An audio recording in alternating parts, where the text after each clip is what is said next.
नमस्कार दोस्तों, स्वागत करते हैं आपका एके ऑनलाइन यूट्यूब क्लासेज में। दोस्तों, हम इससे पहले राजस्थान के भौतिक प्रदेश के अंतर्गत जो अरावली है उसकी विशेषताओं पर पिछले वीडियो के अंतर्गत बात कर रहे थे। आज हम उन्हीं विशेषताओं को लेकर आगे चलते हैं और देखते हैं अरावली क्षेत्र में और कौन सी विशेषताएं पाई जाती हैं। तो अरावली पर्वतीय प्रदेश के अंतर्गत हम बात कर रहे थे अरावली की विशेषताओं पर।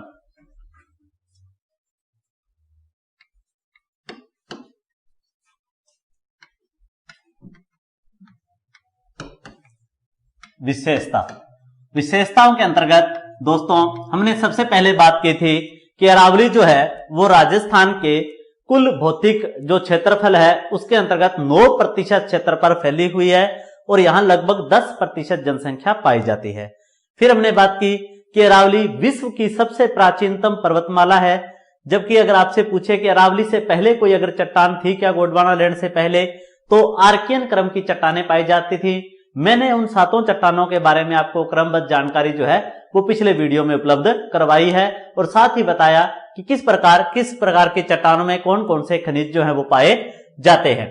उसके बाद हमने पढ़ा कि जो अरावली है, अरावली क्षेत्र ऐसा क्षेत्र है जहां जनसंख्या और उसके क्षेत्रफल में लगभग समानता जो है वो पाई जाती है। लगभग 9% क्षेत्र है और जनसंख्या जो है 10% पाई जाती है। राजस्थान में सबसे ज्यादा धात्विक और अधात्विक जो खनिज हैं वो सबसे ज्यादा पाए जाते हैं अरावली पर्वतीय प्रदेश में, इसलिए इसे खनिजों की दृष्टि से संपन्न क्षेत्र माना जाता है। और खनिजों की दृष्टि से संपन्न जिले की बात करें, सर्वाधिक खनिजों वाले जिले की बात करें तो है अरावली क्षेत्र में बसा हुआ उदयपुर जिला।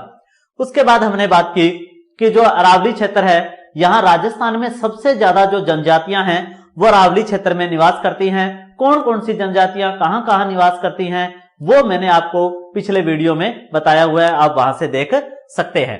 उसके बाद में अब हम बात करें अरावली पर्वतीय प्रदेश की अन्य विशेषताओं पर, तो मैंने आपको यहाँ की जलवायु बताई थी कि अरावली पर्वतीय प्रदेश की जो जलवायु है वो कैसी है। तो अरावली पर्वतीय प्रदेश की हमने दोस्तों जलवायु पढ़ी थी, वो जलवायु है उप आर्द्र या अर्ध आर्द्र, इसी हम कहते हैं अर्ध आर्द्र या इसी को हम कहते हैं उप आर्द्र। तो उप आर्द्र जलवायु है अरावली पर्वतीय प्रदेश की। यहां जलवायु की दृष्टि से हम इसको थोड़ा विशेष या विस्तार रूप से करेंगे, परंतु यहां देखिए कि जो बात समझने वाली है वो इतनी है कि जो जलवायु के अंतर्गत आपसे बनाकर जो प्रश्न है वो पूछा जाए, वो क्या पूछा जाए। तो पिछली बार जो प्रश्न पूछा गया उसका जिक्र मैंने जो मरुस्थलीय प्रदेश करवाया था तो वहां भी किया था, यहां भी मैं आपको बता देता हूं। तो दोस्तों एक तो प्रश्न पूछा था कि जो हमारी अंतरराष्ट्रीय सीमा रेखा है उस अंतरराष्ट्रीय सीमा रेखा के समानांतर कौन सी वर्षा रेखा गुजरती है। तो हमने पढ़ा था अंतरराष्ट्रीय सीमा रेखा के समानांतर और शुष्क प्रदेश में 10 सेंटीमीटर वर्षा रेखा जो है वो गुजरती है।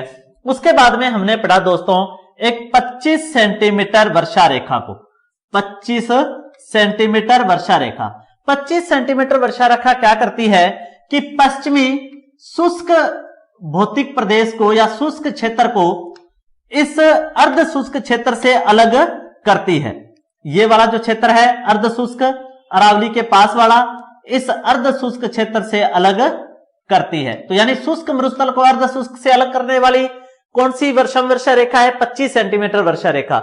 अगर हम इसे मिलीमीटर में बात करें, कई बार क्या होता है सेंटीमीटर नहीं दिया होता उसमें, तो अगर मिलीमीटर की बात करें दोस्तों तो इसे कहेंगे हम 250 मिलीमीटर।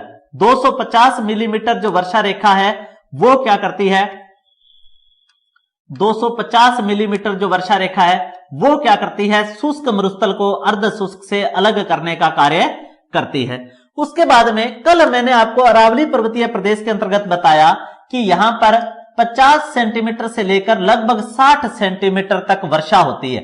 50 सेंटीमीटर से लगभग अधिकतम 60 सेंटीमीटर तक वर्षा होती है, और 40 सेंटीमीटर से 60 सेंटीमीटर तक वर्षा होती है। और हमने बात की थी कि जो 50 सेंटीमीटर वर्षा रेखा है वो औसत वर्षा रेखा होती है, जो कहां होती है, अरावली पर्वतीय प्रदेश पर।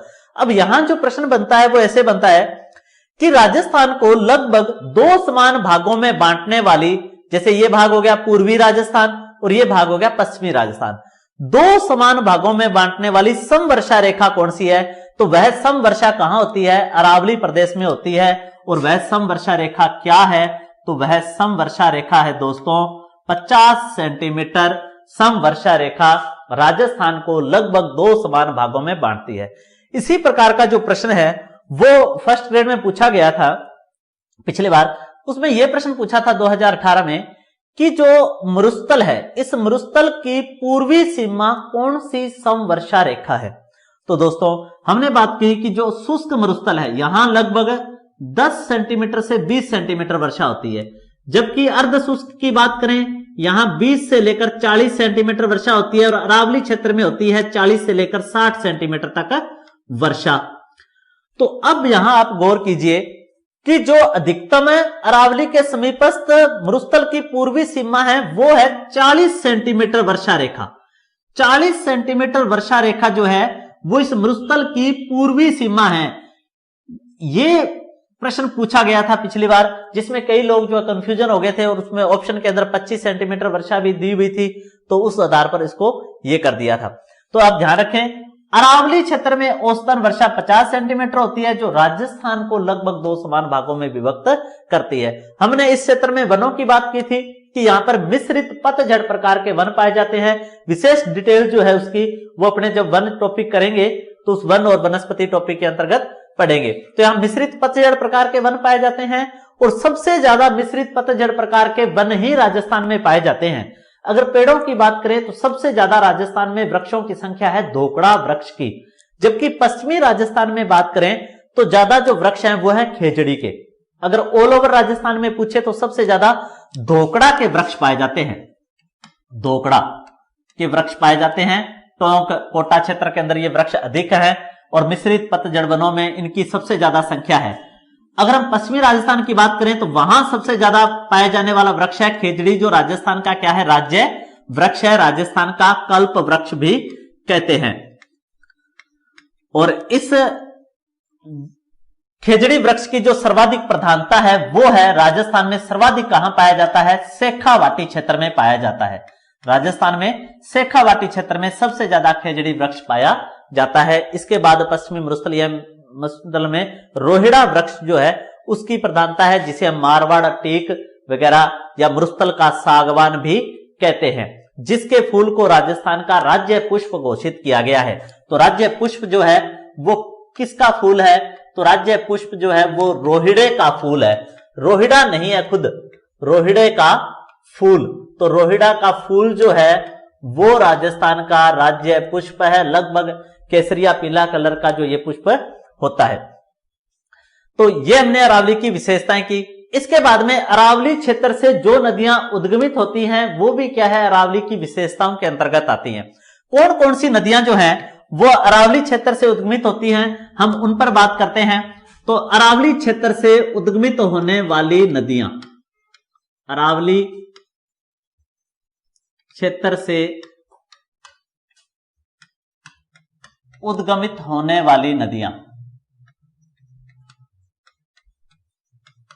हालांकि ये जो टॉपिक है हम नदियों के अंतर्गत पढ़ लेंगे, यहां हम थोड़ा सा बेसिक जो इससे संबंधित जानकारी है वो जुटा रहे हैं। कौन कौन सी जो नदियां हैं जो अरावली क्षेत्र से उद्गमित होते हैं, तो इसको आप इससे याद रखें। बेबना, सासू को, खालू, बेबना, सासू को, खालू। इस सूत्र से जो बड़ी बड़ी नदियां हैं जो अरावली क्षेत्र से उद्गमित होती हैं उनको अपने याद कर सकते हैं इस ट्रिक के माध्यम से। तो सबसे पहले जो है बे से कौन सी नदी, बेड़च नदी। बेड़च, बेड़च को ही हम जो दोस्तों अन्य किस नाम से जानते हैं, आयड़। बेड़च या आयड़ नदी। और बेड़च या आयड़ नदी का जो उद्गम होता है वो होता है दोस्तों गोगुंदा उदयपुर से, गोगुंदा उदयपुर से,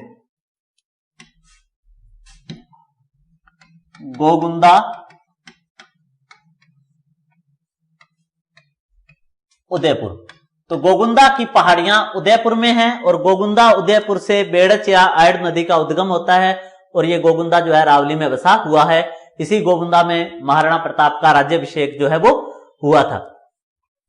इसी के बाद हम बात करें बना से बहुत फेमस नदी है बनास। बनास जो नदी है, इस बनास नदी का जो उद्गम होता है वो होता है खमनोर की पहाड़ियां। खमनोर की पहाड़ियां, खमनोर की जो पहाड़ियां हैं दोस्तों, वो कहां है ये पहाड़ी? तो ये राजसमंद जिले में है, राजसमंद जिले में है खमनोर की पहाड़ियां। यहां से बनास नदी का उद्गम होता है, जिसे हम राजस्थान की गंगा के नाम से भी जानते हैं। और राजस्थान में किस नदी का अपवाह क्षेत्र सबसे बड़ा है? तो सबसे बड़ा अपवाह क्षेत्र बनास का है। और जो अभी कांस्टेबल में प्रश्न पूछा गया था कि चंबल की सबसे बड़ी सहायक नदी कौन सी है, तो चंबल की भी सबसे बड़ी सहायक नदी बनास है। और राजस्थान में पूर्ण बहाव के आधार पर बहने वाली सबसे लंबी नदी भी है बनास, 480 किलोमीटर बहती है। उसके बाद हम बात करें नेक्स्ट, तो तीसरी नदी आती है साबरमती। साबरमती, साबरमती जो है उसका उद्गम राजस्थान से होता है, परंतु मूलतः क्या है, ये गुजरात की नदी मानी जाती है, क्योंकि इसका सर्वाधिक उपयोग जो है वो गुजरात में होता है। और जो बापू को आप जानते हैं, महात्मा गांधी, साबरमती के संत ने कर दिया कमाल, तो उन्होंने क्या है 1917 में साबरमती नदी के किनारे साबरमती आश्रम की जो स्थापना है वो की थी। तो साबरमती जो नदी है इसका उद्गम होता है कोटड़ा। कोटड़ा तहसील है उदयपुर में, यहां से साबरमती नदी का जो उद्गम है वो होता है। उसके बाद में नेक्स्ट जो क्या है सासू, तो इसको आप ध्यान रखें, सू से है सूकड़ी नदी। सूकड़ी, सूकड़ी जो नदी है इसका उद्गम होता है जैतारण की पहाड़ियां।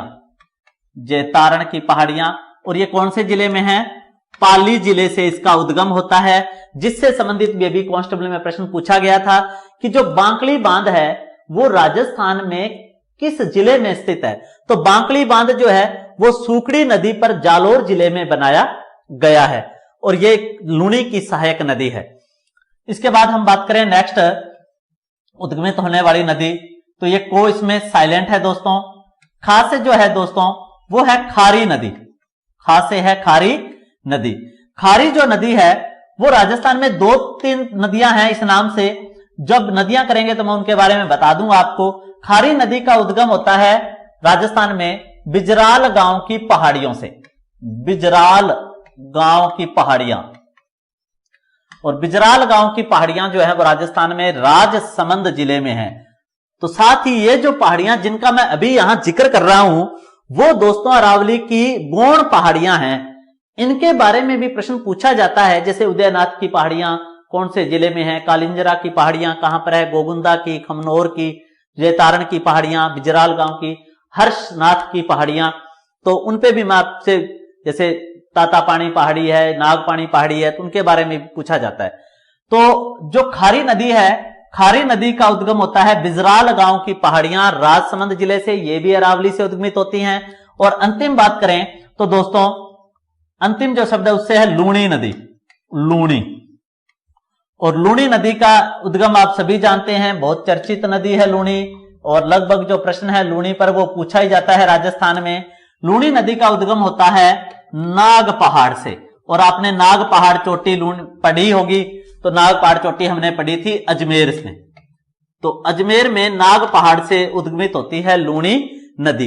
ये सारी की सारी नदियां अगर हम बात करें तो राजस्थान में सब के सब अरावली क्षेत्र से उद्गमित होती हैं। कुछ उसके अरावली के पूर्व की नदियां हैं और कुछ पश्चिम की नदियां हैं। कौन सी पूर्व की है, कौन सी पश्चिम की है, ये जब नदियों का विशेष टॉपिक करेंगे तो वहां उसको हम मैप के आधार पर समझने का प्रयास जरूर करेंगे। तो ये अरावली क्षेत्र से उद्गमित होने वाली नदियां हैं जो राजस्थान में बहती हैं। अब कुछ अरावली क्षेत्र की पहाड़ियां हैं जिनको लेकर कुछ संशय होता है, तो आपका कभी कोई प्रश्न गलत ना हो इसके लिए मैं वो डाउट आपका जो है क्लियर कर देता हूं। तो अरावली की जो कुछ गौण पहाड़ियां हैं उन पर हम चर्चा करेंगे अब। तो अरावली की गौण पहाड़ियां, अरावली की गौण पहाड़ियां,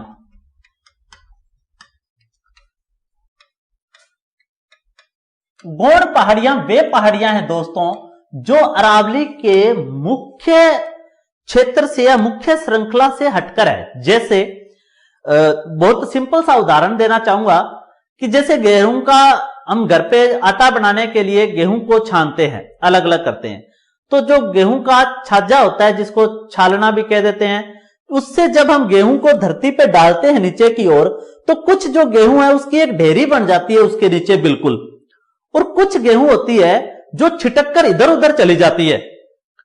तो जो अरावली का मुख्य जो ढेरी बन गई उसको मानिए आप अरावली, और आसपास जो गेहूं छिटक गई वो है अरावली की गौण पहाड़ियां।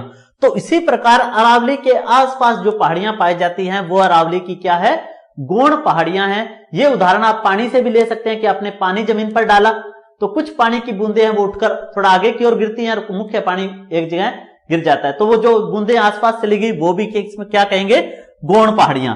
तो अरावली की जो पहाड़ियां हैं उनसे संबंधित अपने यहां जिक्र करें कि गौण पहाड़ियां कौन कौन सी हैं, उससे पहले मैं आपको दो यहां जिक्र करना चाहूंगा घाटियों का, जिनके अंतर्गत एक तो दुष्यंत बैराज घाटी, दुष्यंत बैराज घाटी, इसके बारे में पूछा जाता है कि दुष्यंत बैराज घाटी कहां पर है, क्योंकि पिछला जो एग्जाम था आरएस प्री का, आरएस प्री के अंतर्गत यह पूछा गया था कि राजस्थान में सीमांत भ्रंश जो क्षेत्र है, सीमांत भ्रंश ग्रेट बाउंड्री फॉल्ट वाला जो क्षेत्र एरिया है, सीमांत भ्रंश किस जिलों में है, तो वो जिले पूछे थे, उन पे भी हम बात करेंगे। पहले हम यहां बात करते हैं दुष्यंत बैराज घाटी। दुष्यंत बैराज घाटी जो है राजस्थान में दोस्तों, यह क्षेत्र फैला हुआ है बिजोलिया, बिजोलिया, बिजोलिया भीलवाड़ा से लेकर, बिजोलिया भीलवाड़ा से शुरू होकर कहां तक से कहां तक बात करें तो यह है बेगू, और बेगू पड़ता है दोस्तों चित्तौड़गढ़ जिले में, बेगू पड़ता है चित्तौड़गढ़ जिले में। और ये इस तरह एक घाटी बनती है, घाटी होता है दो पर्वतों के मध्य निचला स्थान, उसे बोलते हैं घाटी। तो दुष्यंत बैराज घाटी बिजोलिया भीलवाड़ा से लेकर बेगू चित्तौड़गढ़ के मध्य 111 किलोमीटर फैली हुई है, 111 किलोमीटर में फैली हुई है। तो आपको ध्यान रखें दुष्यंत बैराज घाटी का संबंध किन स्थानों से है, बिजोलिया भीलवाड़ा से बेगू चित्तौड़गढ़ के मध्य 111 किलोमीटर के मध्य फैली हुई है।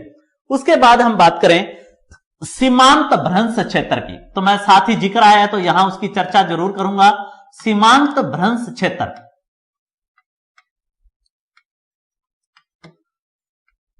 सीमांत भ्रंश क्षेत्र, सीमांत दोस्तों सीमा का क्षेत्र, भ्रंश का मतलब फाल्ट, दर्रा, और ये कौन से एरिया की बात हो रही है यहां, तो उस पर पिछली बार प्रश्न पूछा था, मैं आपको मैप के माध्यम से भी बताऊंगा, पहले मैं इससे संबंधित बातें बता देता हूं।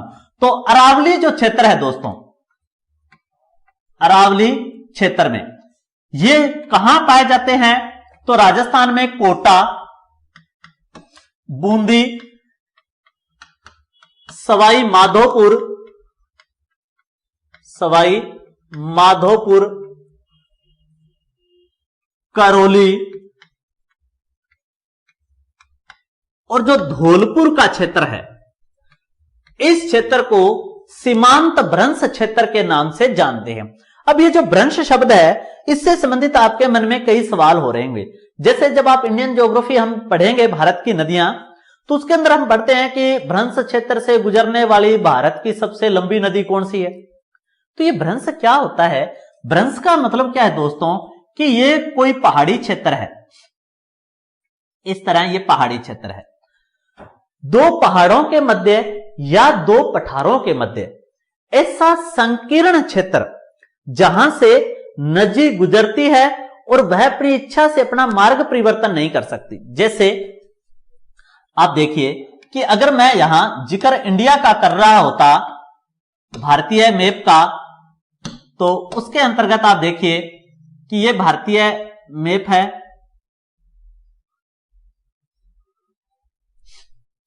अगर हम बात करें हिमालय से निकलने वाली नदियों की, मैं सिंधु और उसकी सहायक जो भी है, रावी, व्यास, चिनाब, झेलम, सतलज, गंगा और उसकी सहायक कोसी, घाघरा, गंडक, सरयू वगैरह, सदा, नीरा, महानंदा, रामगंगा, ये कोई भी नदी है, जब ये नदी इस पहाड़ी क्षेत्र से मैदानी क्षेत्र में प्रवेश करेगी तो मैदानी क्षेत्र में क्या है कि अपनी इच्छा से कहीं भी मार्ग परिवर्तन कर सकती है। इसीलिए जब कभी भी भारत में बाढ़ की समस्या होगी दोस्तों, आपको इसी उत्तरी पूर्वी क्षेत्र में बाढ़ मिलेगी। जैसे बिहार में हर वर्ष बाढ़ आती है, असम में बाढ़ आती है, बंगाल में बाढ़ आती है, ओडिशा में बाढ़ आती है। तो बंगाल अपने बिहार का शोक कहते हैं, कोसी को, दामोदर नदी को बंगाल का शोक कहते हैं, और महानदी को ओडिशा का शोक कहा जाता है। ब्रह्मपुत्र से इस बार असम में बाढ़ आई थी। तो दोस्तों क्यों? क्योंकि ये जो उत्तर का विशाल मैदान है, ये वाला सारा क्या है? मैदानी क्षेत्र है। यहां नदियां अपना मार्ग बदलते हुए समय नहीं व्यतीत करती। जबकि प्रायद्वीपीय पठार की बात करें तो यहां क्या है? पठारी भूमि है, नदियां जल्दी से अपना मार्ग परिवर्तन नहीं कर सकती। तो वो क्या है कि पठारों के मध्य जहां भी संकीर्ण क्षेत्र है वहां से होकर गुजरती हैं। तो पहला जो मैंने आपसे प्रश्न किया था कि भारत में भ्रंश क्षेत्र से गुजरने वाली सबसे लंबी नदी, तो मैं सबसे पहले आपको उसके बारे में बता देता हूं। तो भ्रंश क्षेत्र से गुजरने वाली भारत की सबसे लंबी नदी है दोस्तों नर्मदा, जो अरब सागर में गिरती है। और दूसरी की बात करें तो नर्मदा के ही दक्षिण में बहती है ताप्ती। तो नर्मदा और ताप्ती जो है सबसे बड़ी भ्रंश क्षेत्र से गुजरने वाली नदियां हैं। अगर यही प्रश्न राजस्थान के संदर्भ में पूछा जा रहा है कि राजस्थान में कौन सी नदी इस तरह भ्रंश क्षेत्र का निर्माण करती है, तो अगर कोई नदी भ्रंश क्षेत्र का निर्माण करती है तो वह क्षेत्र क्या कहलाएगा? भ्रंश घाटी, जिसे हम सीमांत भ्रंश क्षेत्र के नाम से जानते हैं। तो जैसे मैंने जिलों के नाम लिखे, आप बात को समझ गए होंगे कि मैं किस नदी का जिक्र करना चाह रहा हूं यहां। तो देखिए कि एक नदी है जो एमपी से निकलती है, चंबल, राजस्थान के अंदर चित्तौड़गढ़ में प्रवेश करती है, कोटा बूंदी से होते हुए सवाई माधोपुर, करौली, धौलपुर, इटावा, यूपी तक जाती है और यमुना में मिल जाती है। तो ये जो अपना क्षेत्र है इसे हम कहते हैं राजस्थान में दक्षिणी पूर्वी पठारी प्रदेश, जिसका अभी तक तो जिक्र नहीं आया पर हम इसका जिक्र करेंगे। तो दक्षिणी पूर्वी जो पठारी प्रदेश है, इस क्षेत्र से नदी गुजरती है चंबल, और यहां कोटा, बूंदी, सवाई माधोपुर, करौली, धौलपुर इस क्षेत्र के अंदर क्या करती है? एक भ्रंश क्षेत्र, संकरे क्षेत्र का निर्माण करती है। संकरा क्षेत्र किस वजह से बना कि यह क्षेत्र राजस्थान में सर्वाधिक वर्षा वाला क्षेत्र है। इस कारण जब कभी नदियां उद्गमित होने के कारण वर्षा के समय उनमें जल का बहाव तेज होता है तो अपने साथ गहरा कटाव करते हुए जाती है। इसीलिए हम पढ़ते हैं सबसे ज्यादा उत्खात भूमि जो है वो चंबल क्षेत्र में पाई जाती है, और वहां वह पठारों के मध्य संकीर्ण मार्ग से होकर गुजरती है, जिसे कहते हैं सीमांत भ्रंश क्षेत्र। और सीमांत क्षेत्र भ्रंश क्षेत्र बनाने वाली नदी का जिक्र है तो आप क्या कहेंगे? चंबल। और जिले कहां पर बनाती है? कोटा, बूंदी, सवाई माधोपुर, करौली और धौलपुर। इन जिलों में सीमांत भ्रंश क्षेत्र का निर्माण करती है। तो यहां आपको बात यह समझ में आ गई होगी। इसके बाद मैं अरावली की गौण पहाड़ियों वाली बात को आगे लेकर जाता हूं। तो गौण पहाड़ियों की बात करें दोस्तों तो मैं कुछ पहाड़ियां उनका जिक्र करना चाहता हूं, जैसे हर्षनाथ की पहाड़ियां। हर्षनाथ की पहाड़ियां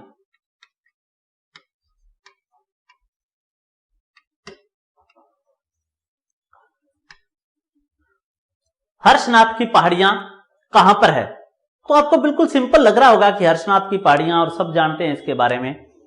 तो आप दूसरा अगर मैं आपसे प्रश्न करूं कि हर्ष की पहाड़ी, हर्ष की पहाड़ी, तो दोस्तों दोनों ही बातों में उतना ही अंतर है जितना अंतर दिन और रात में है।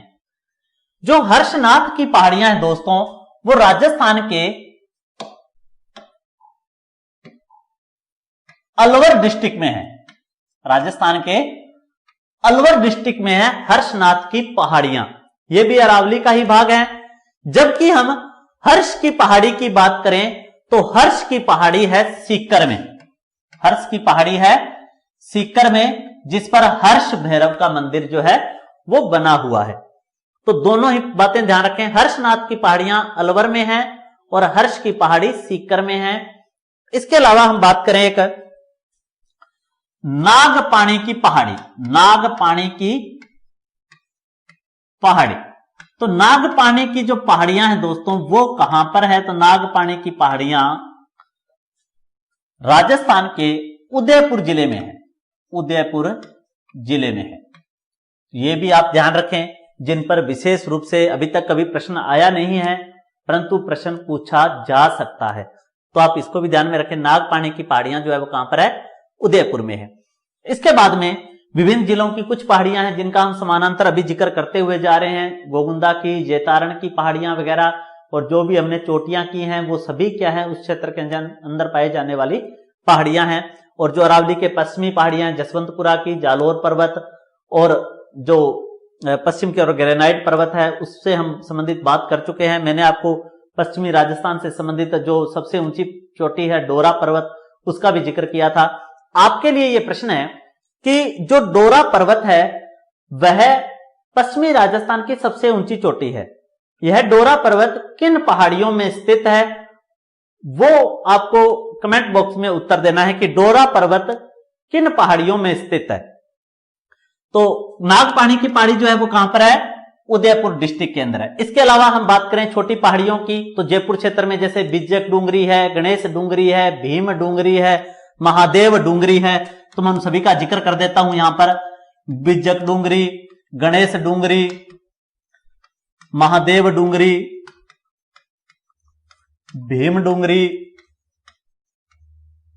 ये सारी की सारी जो पहाड़ियां हैं दोस्तों, ये सारी की सारी पहाड़ियां जयपुर डिस्ट्रिक्ट में हैं। ये सारी की सारी जो पहाड़ियां हैं वो कहां पर है?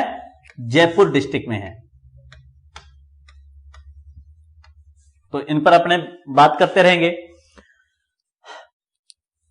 दोस्तों। ये अरावली क्षेत्र के अंतर्गत जो जो पहाड़ियां थी, इनसे संबंधित पहाड़ियां और भी हैं जिनका समय विशेष के अनुसार जैसे हम नदियां वगैरह करेंगे तो वहां उनका जिक्र जो है वो आता रहेगा। यहां आप इतनी बात ध्यान रखें। उसके बाद कुछ पहाड़ियां हैं जो दक्षिणी पूर्वी पठारी प्रदेश और पूर्वी मैदान के अंतर्गत अपने पढ़ेंगे, तो जिसमें दक्षिणी पूर्वी पठारी प्रदेश में मुख्यतः जो है हड़ौती क्षेत्र की पहाड़ियां हैं, उनका जिक्र मैं जो है आपसे वहां करूंगा।